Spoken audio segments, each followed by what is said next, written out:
Welcome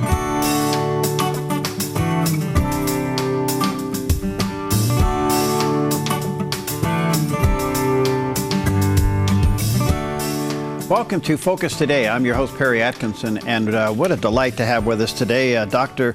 Charmaine Yoest. She's a senior fellow with American Values. Dr. Yoest began her, political career in the Reagan White House, and she also served as senior advisor to Mike Huckabee's 2008 presidential campaign and was vice president of Family Research Council, and so she's been around.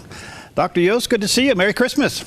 Hi, Perry. Merry Christmas. Can't believe it's already December. Oh, I can't either. Man, how time flies when you're having fun. That's exactly right. You have your tree out already? A lot to talk to you about. First of all, what did you think of the election? Oh, my goodness. My husband and I were there in New York City on election night at the Trump victory party, and it was really thrilling. I can't express, this election was the election of our lifetime, really, and so many issues that we all care about were on the line. And, to see the whole turn of events throughout the night with Hillary Clinton's campaign thinking and really planning and assuming that they were going to win, and then seeing that turn of events, it was really quite something to be there on the scene. Well, there is a pushback, obviously. It showed up in Brexit, shows up in the United States, it may be showing up in Italy and France. What do you think? Well, it's interesting, Perry, because my PhD is in American government from the University of Virginia, and one of the things that we really focused in that program is the founding and how our country is put together. And what I think you're seeing is it's the voice of the people, and one of the reasons that our democracy / Republican form of government has endured as long as it has is it enables people to have a voice when they feel powerless. And that's really what you saw going on here. This was a change election, and the people voted to see things happen differently. All right, let's go over to the President-elect Donald Trump's cabinet picks so far. The big one is still hanging out there. We'll come back to that. But this morning he did announce Dr. Ben Carson over HUD. He's already receiving some criticism from the left. What do you think? Well, it is interesting. The left is melting down across the board on all of these appointments.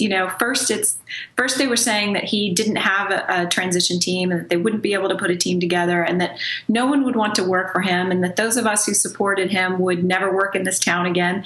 And now he's been quickly and methodically and carefully going through, putting appointments on the board. He's actually ahead of schedule compared to the Obama administration. He's putting people in place that people didn't expect, but also really solid, admirable kinds of selections. And I think that even this morning, it's kind of appalling to see the criticism that's coming to Dr. Ben Carson, who is an American hero by any standard, has accomplished so much in his lifetime.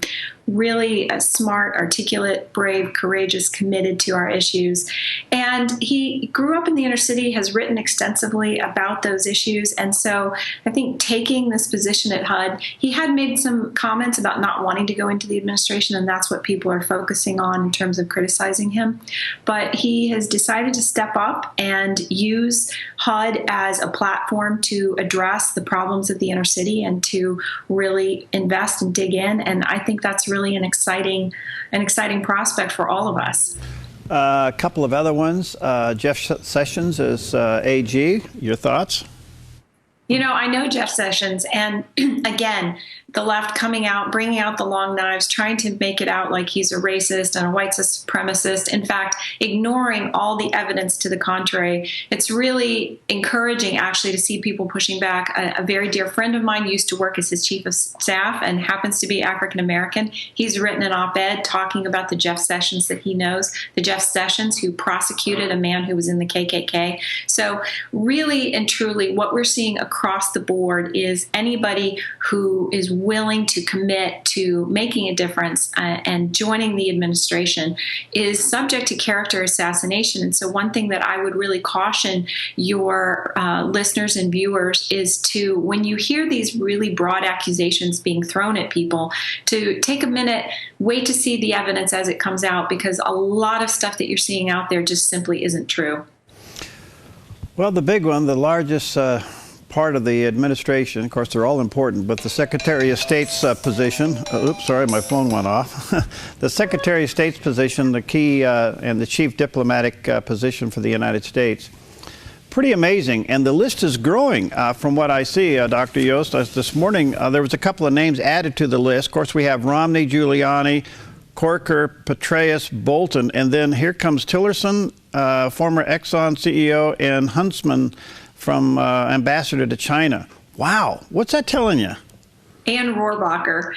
Well, you know, my friend Kellyanne Conway was on the shows yesterday saying that what this demonstrates is that there are a huge number of people, far more than people expected, coming out and saying they're willing to serve in this administration. You have a labor pool of the entire United States of people who are looking and saying, you know, I would be willing to serve. And so I think it's exciting to see that he's taking his time. He's not letting himself be rushed. You know, one of the reasons that people voted for him is that he was a business leader. He's been accomplished for a long time as someone who built a very large organization. And so he does approach things differently than what we're used to seeing in the political world. And so he's thrown open and is considering a large pool of people. And I think that's kind of exciting, and it brings new blood into the process. Do you have any favorites? Are you willing to kind of lean one way or the other here? Well, you know, here I'll tell you kind of. I actually have been. You know, I don't believe in gender politics, and I think people should be based on the content of their character, not the color of their skin or their gender or any of those kinds of things. But boy, I would just love to see him put a woman in the position, given all the conversation we've had about Hillary Clinton and breaking the glass ceiling. So I've been encouraged to see some names like Kathy McMorris Rogers and Diane Black and a few others who've gone up to meet him in Trump Tower. I don't actually think there is a leading contender who's a female for the position, but you know, there are several names that I think are exciting, and so we'll just have to see where he ends up. That's your training being in the White House. Got it. Okay. I'm going to cut you the slack there. That's good. Hey, listen. I do think, just not to cut you off, but I do think that some of this may mean that there's going to be a dark horse candidate that doesn't necessarily get all of the pre-publicity. You know, Donald Trump is showing himself to really enjoy the optics of this and putting on a show, if you will, of interviewing people. You know, we've never seen this before in terms of, you know, the Trump Tower elevator cam, people watching to see who's going up the elevator to see Donald Trump. I think he's enjoying that. I think it's actually, given the criticism for the left, a good thing. So I'm kind of rooting for the dark horse candidate who comes from behind and sticks their nose over the tape at the last minute. All right. Well, we could know this week. Did Sarah Palin remove herself from any consideration over the weekend with her comment about crony capitalism? You know, I have to say, Perry, you are putting your finger on something that I think was one of the more interesting developments over the weekend. You know, Trump is showing himself willing to put critics of his administration into the administration. I thought the timing of Sarah Palin's critique was really interesting, given the fact that her name had just been floated for Secretary of the Interior, I believe, and maybe Energy.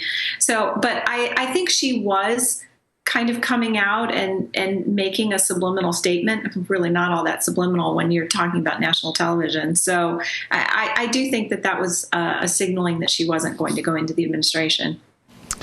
Well, we'll see, because I'm just wondering if she has the political capital to say something like that. Now, she did quickly come back and say, well, wait a minute, I'm really excited that 1,000, 1,200 people got their jobs back, but was the damage done?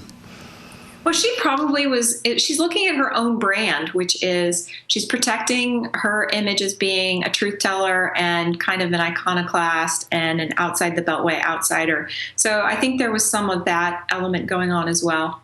Wow. One other quick question before I take a break, Dr. Yoest. Over the weekend, Donald Trump took a phone call from the president of Taiwan. And of course, the left is going crazy with this. And I'm thinking, wow, what a message he sends to China. What's your thought?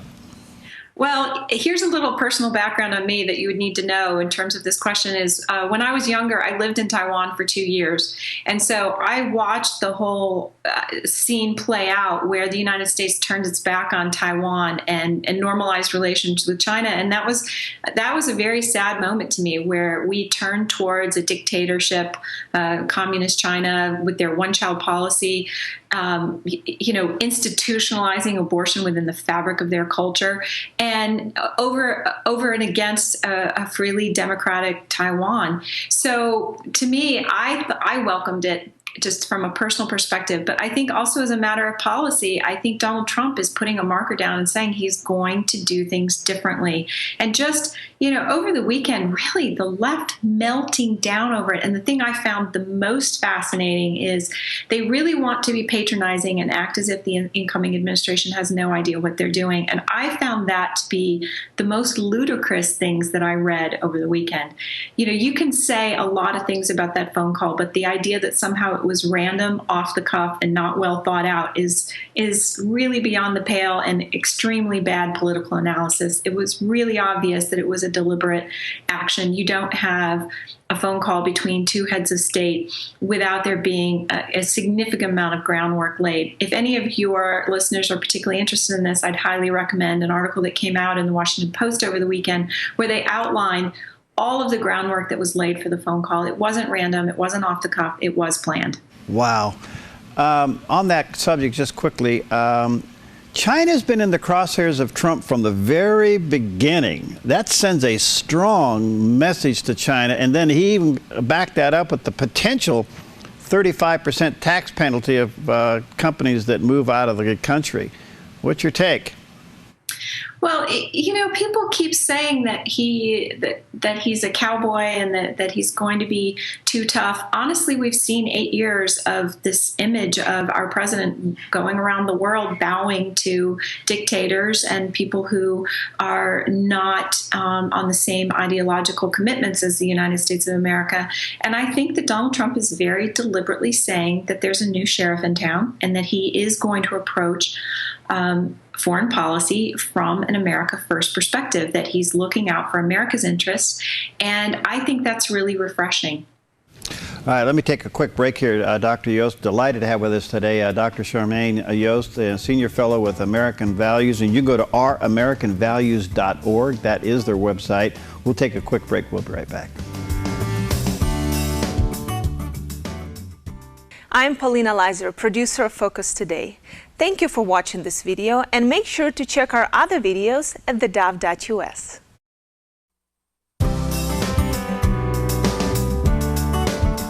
Welcome back to Focus Today, and what an honor to have with us today Dr. Charmaine Yoest. She's Senior Fellow with American Values, and she's been in the Reagan White House. She worked on the Huckabee campaign.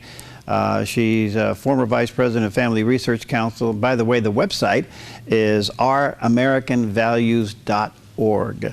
Dr. Yoest, a couple things here. Where is Huckabee now? Mike Huckabee, you worked on his campaign. He's terrific. Some said he may become ambassador to Israel. Where do you think he's going to end up? Mike is terrific. He's one of the most admirable and politicians I've ever worked with, ever known, man of real deep integrity. I think it's going to be really interesting to see where Mike ends up. His daughter, Sarah Huckabee Sanders, is a fairly prominent Trump surrogate. So you're seeing both of them on television pretty regularly. So I think he will end up in the administration. I think we just don't know quite where yet. I have to say, when he was doing his show on Fox, he showed some really great diplomacy on having people on his show that he totally disagreed with, and yet he was able to correspond with them and talk to them and have a civil conversation with them. To me, that's a gift. Well, it is, and I think that's one of the things that's the most disturbing in the aftermath of the election is this ongoing unrest and real attempts, even by the president, which I find kind of appalling, of trying to stir the pot and keep people unsettled. We really do at this point need to be bringing people together, emphasizing the integrity and the strength of our system. A lot of your people, in fact, might be following this whole conversation about the popular vote versus the Electoral College. And I think a lot of the agitation that's going on around that is also really despicable, because our system is set up around the Electoral College established, the system worked. It's designed to protect all of the smaller states and people who don't live in metropolitan areas. And this great influx of what you're seeing with Hillary Clinton and the popular vote is coming out of places like Los Angeles and New York City that are have a real dense population density. And when you go into an election, you play the way the field is striped, and that's what we had happen here. You know, you talk about healing the nation. I've seen various reports that the faith community showed up in this election cycle. Some say the most in 5 election cycles, which would have been 20 years, or 4 election cycles, which would have been 16 years. They did show up, they did vote, but they are divided. Can we get healed? Do you think we can see a healing in this country? You know, I trust that we will. A lot of times we like to think, oh, you know, this is so different than anything we've ever seen before. But, you know, I always go back to Ecclesiastes that tells us that there's nothing new under the sun.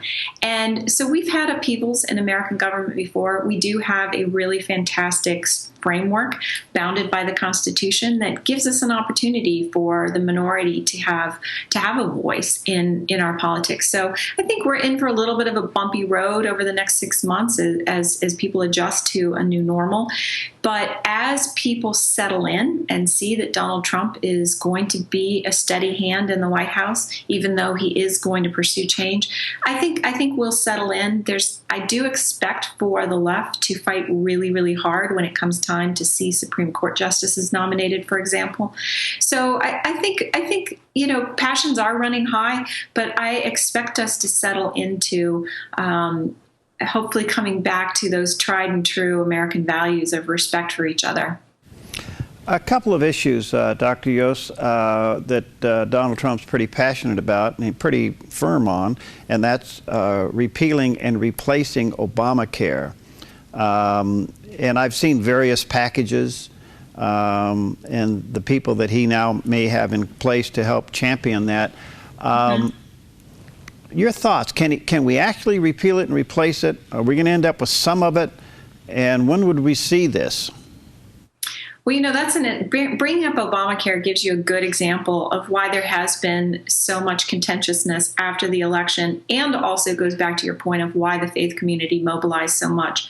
Underneath all of the kind of tabloid-like quality that we saw in this election were some really, really serious issues. And the faith community, I believe, at the end of the day, understood that the future of pro-life policy was on the line, Obamacare was on the line, the future of the Supreme Court. So there were some really, really deeply significant issues that this election was a referendum on. And so Donald Trump is going to move forward on those issues. We're going to have some really intense debate. And Obamacare will be one of the most contentious.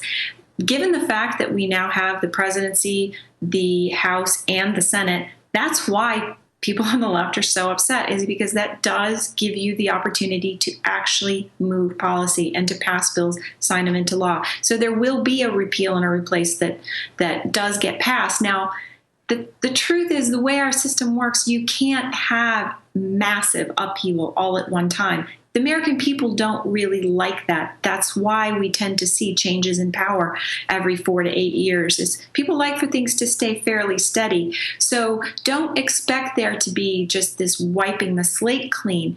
You have to take care of people who have already signed on to Obamacare and have planned their lives around that. So I don't expect the Republicans to, you know, in one fell swoop completely get away with it, go away with it. But they will make changes to address the fact that this was a massive change in our social network structure and social safety net structure, and it hasn't been working. People haven't been able to keep their doctors. Costs have gone through the roof astronomically. So expect there to be some significant change. Well, it's been said he actually has 2 years to really push his agenda before the next election that could affect the outcome of the House and the Senate. Right. So he's got a hefty agenda in 2 years to accomplish, or at least get into place to move.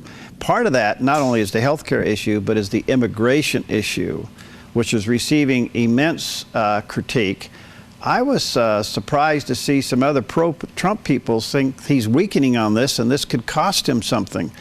Where do you think he is on this? I don't don't think he's weakening at all. I think that one of the things that people misunderstood throughout the campaign was that Donald Trump tends to give you the headline as to what his policy philosophy and values are, and then he understands that you're going to have to go in and work out the details. And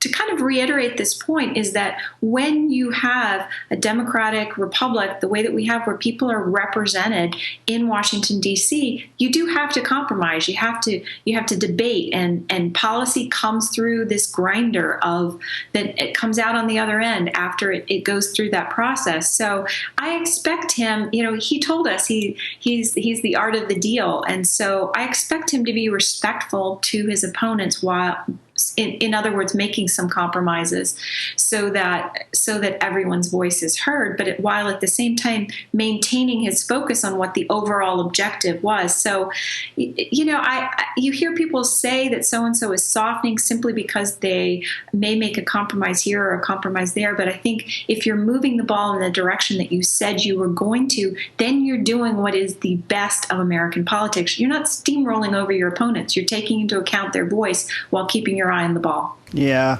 Besides, he hasn't taken office yet. I'm watching Ann Coulter throw some darts his way, and I'm going, wait a minute, hold on here, time out. He's not even in office yet.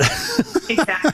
No, that is a perfect point. People do expect him to have already wave a magic wand and have everything all set before he's even in office. It really is kind of remarkable. He's taken a few victory laps. He plans to take some more. We've never seen that before. What do you think? Well, Barack Obama liked to return to the big rallies as well. Whenever you have a charismatic leader who connects with people, it's not necessarily a bad thing because, you've heard Donald Trump and his children talk about how much he learned on the campaign trail in terms of connecting with people, hearing from them, having his finger on the pulse of where people are and why they voted for him. So I frankly think having him get out there and continue, not all the time, but every once in a while, to have a big rally and to have that opportunity to hear from real people.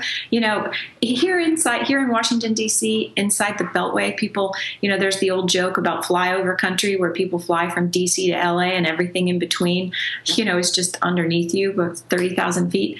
Donald Trump really connected with those people and told them that they mattered to him, and that's why he won this election. So for him to say that he's not going to cloister himself behind the walls of the White House, that he's still going to be out there talking to real people, I think that's a very good sign.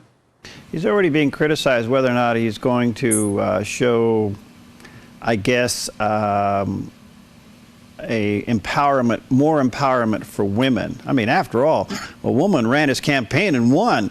I don't know where the left's coming from on this, but what do you think will be the overall outcome of his presidency concerning women issues? Really is funny, isn't it? These critiques that don't have any connection to the reality on the ground of what is actually happening. You do have Kellyanne Conway, who was the first female winning campaign manager for a presidential election in our history, and yet somehow there's very little fanfare around that. If she were a Democrat on the left, she'd already be on the cover of Vogue magazine, and yet instead of being celebrated, she's constantly being attacked in a very, very sexist and demeaning way that I find personally very offensive. But he's also put in Nikki Haley, the current governor of South Carolina, as UN ambassador, Elaine Chao as Secretary of Transportation. You could go on with the number of women that he's already, KT McFarland, who is going to be Deputy National Security Advisor. Donald Trump is clearly someone who is comfortable putting women in positions of power, and I think that's one of the untold stories so far of this incoming administration. Well, I wish I had you for about 2 hours, but I'll ask you one last question. Okay. He also won big because he took advantage of the disdain that the American people have on the mainstream media. And it was right after the election, I thought it was interesting that the mainstream media was holding its own symposiums on the air, trying to say, well, the way we earn our trust back is keep doing the same thing because the American people didn't get it. Right. They're still at 6% and going down. How does this play into his favor? Well, it's a brave new world out there. People keep saying, oh my goodness, he's doing all this stuff on Twitter. But let's be honest, the fact that he's willing to talk directly to the people is part of the reason that he won.